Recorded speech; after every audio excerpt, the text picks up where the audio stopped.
can tell this story, Newcastle's great. I arrived in a balcony room view at the hospital. I remember thinking, and was helicoptered out at dusk, I remember thinking about that, down to Sydney, where I went in for a big operation, sort of arrived there late at night, 5-hour operation, but they took the fragments of bone out of my back, and I woke up flat on my back in bed, 19 years old, to be told you're going to be in hospital for 6 months, in bed for 2 months, and you're never going to walk again. And the social worker came and said, what can I give you? And I said, I need to learn to type book, and I need to get a typewriter. Like, if I could have been on Facebook for the whole summer, I would have done half a degree, but no, I was getting ready for the era. And a phone book, and then I'm going to be okay. And Mum rang, and Dad had made me a stick with a hook on it, because you're lying flat on your back in bed and everything's seen through the mirror upside down, and the typewriter and the television. Mum rang me from Newcastle and said there's been a rodeo down the south coast, a bull's got out, run through the crowd, broken the girl's back. And I said, oh, she's in the next bed. And Fiona had lost no movement, but she had these tongs, you know the tongs that old people used to pick things up off the ground. So, and then in the next bed, with my mirror, I actually watched this drop-dead gorgeous surfer, Matt, with long blonde hair, dived into shallow with a surfboard, huge head on the bottom. Didn't damage any of his spinal cord, but I actually watched them shave off his beautiful hair, drilled 2 tiny holes in the side of his head, put traction of weights on his neck. I watched that all happen through the curtains, but Matt had these lollies in his drawer. He couldn't do anything about it. And then, as a bad basketballer, someone may even remember Paul Smith from Walls End. He was one of the guys that I played rep basketball with at uni. He bought me a little Perspex backboard with a little foam ball, and initially I was so weak I could only peg it to the bed head, and as I got stronger I could get it to the curtain rail. And with Matt's lollies I could put them into a foam cup, and with my ribbons from the flowers I could peg them all over the wall. So to me, it's a bit trauma, isn't it? For me, it was an indication to the physios, would you like to try wheelchair basketball? And my injury was November 27th, 1988. We'll all remember the day that our life changed forever. And I was allowed to do this one weight. And in the meantime, every day, the doctor used to come and stick needles into my legs, and it was like he was sticking it into there and I couldn't feel it. And then after about 6 weeks, I said, can you do that again? I think I felt it. And initially, I started to get a little bit of feeling back. And now I wear these really ugly shoes that are made by an old fellow who's about to retire in Woy Woy, so if you know a good shoemaker, let me know. And then these guys, the guy from Gosford Hospital's retired, so I have to go to Guildford, which is a long way from Woy Woy, where I live and work, to get these guys made. They take about 5 visits, so life isn't that easy behind the scenes, but I can walk. So I wear my ankle foot orthotics and my funky shoes on both legs, and I walk, and my feet now, my knees are weaker than your knees, and my hips are weaker, and I can move my knees and I can move my feet a bit. So I walk short distances and I wheel long distances. Actually, it's high risk, and this isn't the safety talk. I ride my bicycle to work. I'm not very good at the takeoffs and the landings, but I park my bike at work, and I've got a wheelchair parked at work, so I use that to get around at work. So it's a tough thing. Just make sure you look after yourself in your workplace and look after the people around you. Huge impact, like my family. My sister dropped out of school and didn't work for about 5 years. Now she's a fantastic nurse. You probably see her riding her bright orange scooter to Lake Macquarie Private. She's a theatre nurse and she's fantastic. Mum, till she passed, wished that she was the one who got the injury. So any parent never wishes their child to have an injury like the one I carry for the rest of my life. And family, Mum left work, so huge sort of financial impact on the family. So if you have the chance to make a choice about your own personal safety or someone else's personal safety in the workplace, it's really important that you make an intervention if you possibly can. My injury came because I put a pair of shoes in a plastic bag on my handlebars. Okay, I didn't think anything of it, but just taking a little shortcut, maybe I should have left them there, picked them up later, but I don't know what happened where they went into the spokes, whether I reached across, there was no car involved. And it took me a long time to accept this is completely my own responsibility, which is good, because if it's someone else's, it changes the whole psychological well-being of the injury. So, but my rehab was in the mornings learning to walk again, and in the afternoons I had to learn to use the wheelchair. This isn't the safety talk either. My physiotherapist and I, we used to zoom around the hospital learning to jump gutters, pop wheelies, go downstairs backwards, ride escalators in the local shopping centre. It was fun. And learn to play wheelchair basketball. So at the beginning I was so weak I couldn't reach the thing up there. And they took me out to Mount Druitt, where you get killed with knives and stones. So I didn't try. And I ended up working for 5 years. And I wheeled into the stadium out there, and there were people in wheelchairs. Like 1989, no one even knew what Paralympics was all about. So people with disabilities from my generation actually were in special schools, so we didn't see wheelchairs out and about all that often, and they were really forefront people who were fighting the fights back then. So I wheeled into that stadium and it was filled up with people who were going fast and having fun and had lives and cars and jobs, and for me it was a really important moment in my life that there is possibility.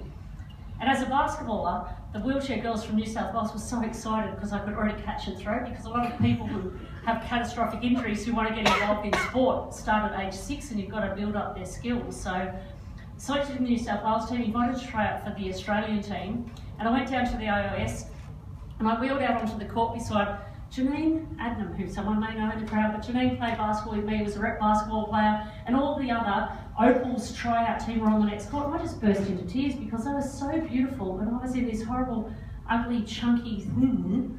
But little did I know that was the day that I was selected in the Australian team, and now I'd have some round bits of metal, I'd be able to tell stories and sit on the pub, drink champagne in the afternoon after work. Who knows? But no, so that was the day I was selected. Our first Paralympics with the Australian gliders was Barcelona in 1992. We were hopeless, we came 7th out of 8, but we had a good time.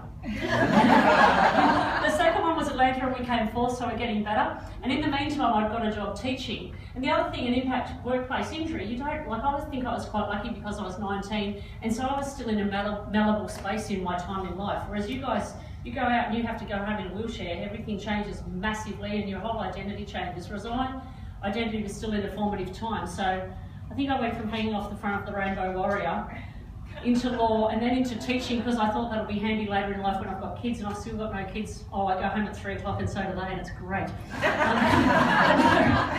But no, I was teaching out at Mount Druitt when they announced the winner is Sydney, and I told the boss I wouldn't be in that day because I was in no state to be at work, and little did we know what we had to do as Paralympians as to educate Australia, and Sydney in particular, what a Paralympic even was and what a Paralympian even was. So we did 1,000 talks to kids and pensioners and you name it, and we opened up the tickets. So thank you to anyone who's involved in any way, shape or form. And for the first time ever in Paralympic history, we played in front of packed houses, in front of our home crowd. And I think Australia is to really get a pat on the back for that. And I think I was quite lucky.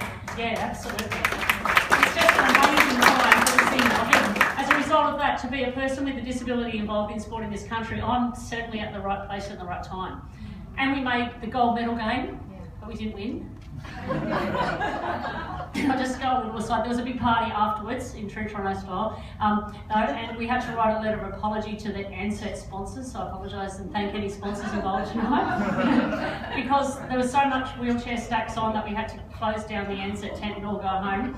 And in amongst all that, one of the Italian guys said to me, "Liesl, would you like to come and play in Europe?" And I played in the men's league in Australia until we set up a women's league in Australia, so I gave this guy my number and thought nothing of it. At this stage I'm living on the Central Coast, and 2 weeks later, 2 o'clock in the morning, "Ciao Bella! Come to Italy next week." I'm like, oh, I'm a serious high school teacher with a job in a car. So I wrote my basketball resume. I fell in love with Spain in Barcelona. I wrote my basketball resume with freetranslation.com, like this is taking a risk. And at that stage it was snail mail, like I googled the teams, but it was snail mail to get there. And I sent my resume to I'd like to live in Barcelona, I'd like to live in Madrid, Sevilla. And the team with the best English, 4 teams got back to me. The team with the best English got the girl. So 12 months later I told work I'm taking a year's leave without pay from teaching on the Central Coast. Moving to Spain. I've done my 10-week course at the local community college on how to speak Spanish. And the first game, the rules of Paralympic sport are pretty much the same as body sport. So if you crash into your chair, it's a charge. If you hold your chair, it's a holding foul. I'm flying down the court. The boys in Spain have not seen a woman play. So the girls in Spain watch. And I just played. And so this guy fouled me and I got a free throw and he was a bit cross, and the same guy like 10 minutes later fouled me again. Same foul, I'm like, you idiot. Third time he did it, he was so cross that he swore at me so badly in Spanish that he got ejected from the stadium. That was the start. The following weekend, like here, I'm living now on the Central Coast and only on the coast because Newcastle's too far from Sydney. My family and my love and my heart are still up here, I promise you. But the coast, everything's close down there, so I'm driving to Sydney on the weekends, I'm flying, I'm marking the papers on the plane with the glass of red wine on the way home, midnight special, I'm turning up at work on Monday morning, and over there I'm getting paid, like not much, but I'm living the dream. So the following weekend I fly to Melilla, which is on the north coast of Africa, I put my hand up for the jump ball, this guy reaches across and goes. I couldn't even swear at him. But no, so he came to shake my hand at the end of the game. I'm like, get out of here. And I had translated to my boys what he did, and my boys gave him a very hard time on the return game, and so did I. But that was it. The boys after that accepted that there was a girl there. Ahora hablo un poquito español. I collected the Spanish women's numbers. We set up a Spanish women's team. The Spanish team said stay. And the Italians said, come and live on the island of Sardinia, in the middle of the Mediterranean. And I said, okay. It's the Department of Education. So I spent 3 years in Sardinia, and I bought myself a little Vespa. This isn't safe, but I'm not safe at all. We crashed on the first day, and so I used to get dinked to training, like through the olive grove, past the old man who picked the artichokes on his donkey, past the vineyards. It was just on the back of the Vespa with my one-legged flatmate holding his crutches. And on the weekends, like my job is to fly to Milano, fly to Roma, we'd go to Verona, the boys after the game drink la birra, eat la pizza, and I'd be on the cobblestones looking at Romeo and Juliet's balcony through the snow, and I was just like living the dream. 3 years there.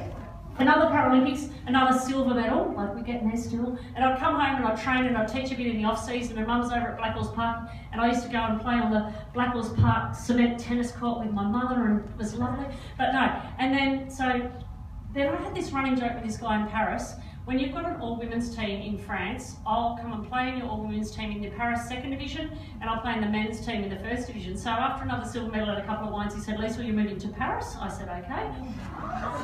So, and I say, next time you're in Paris and you're up the Eiffel Tower and you look down and there's an outside football field, soccer field, my work was right next to that. So at 8 o'clock at night, the lights would flash and we'd start training. At 10 o'clock at night, I'd ride off into the Parisian night, and I'd have to go home to my little petit balcon with the little geraniums over the edge. And on the weekend, we'd chuck our sports chairs into Le Metro and then chuck them into the back of the TGV. We'd wheel into the TGV, and one day this will happen in Australia, the TGV, very fast train. Wheel in, the floor would drop down, we'd have a nice meal, and 3 hours later, we're in the south of France. Like, it's not a bad life. We've got to fix that in Australia, everybody. But yeah, it'll change everything. So that was my job. And then I'm living in Paris, and I get an email from the Department of Education saying, you've got a job in Woy Woy.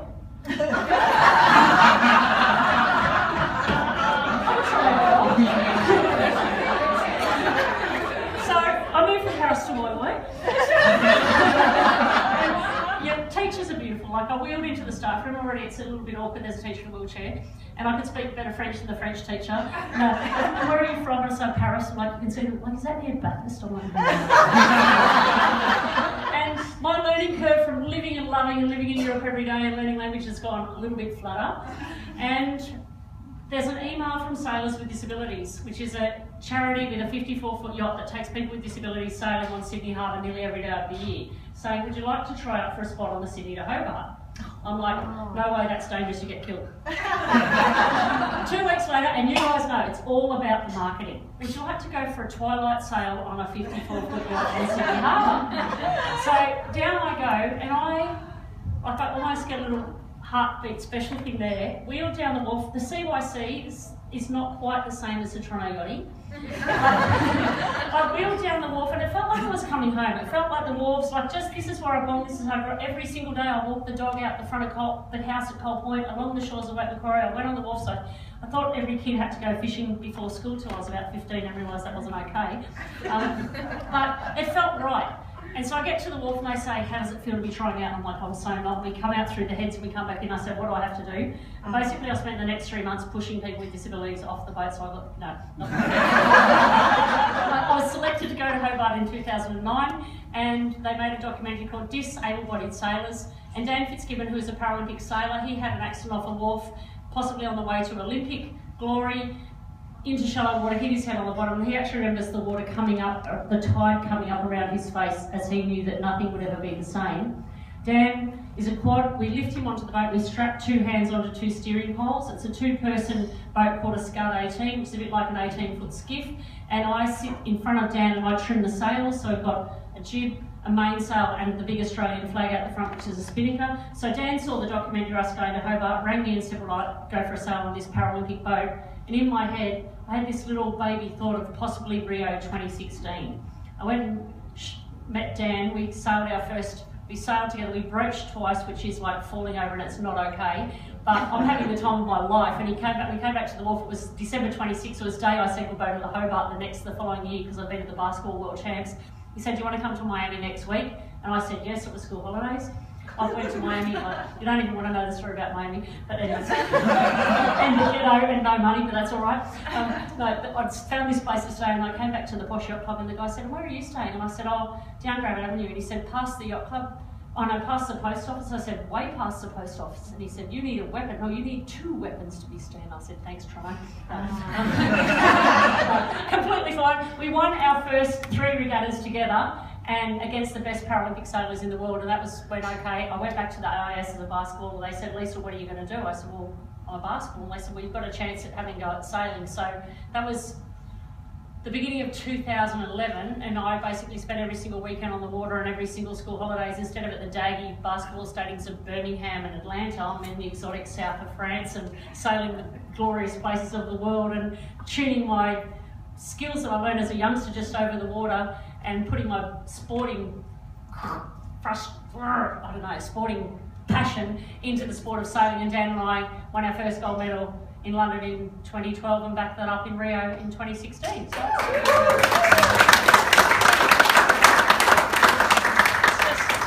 it's just been an amazing journey, but it just made me realise it's actually not what you choose to do with this, it's what you choose to do. Like, it's not what you choose to do with this, it's what you choose to do with this. It's your passion and your commitment to what you believe in. You guys are here because of what you believe in, which is absolutely fantastic. And I wish all of you a fabulous gold medal around all of you this time next year in 2017. Good luck.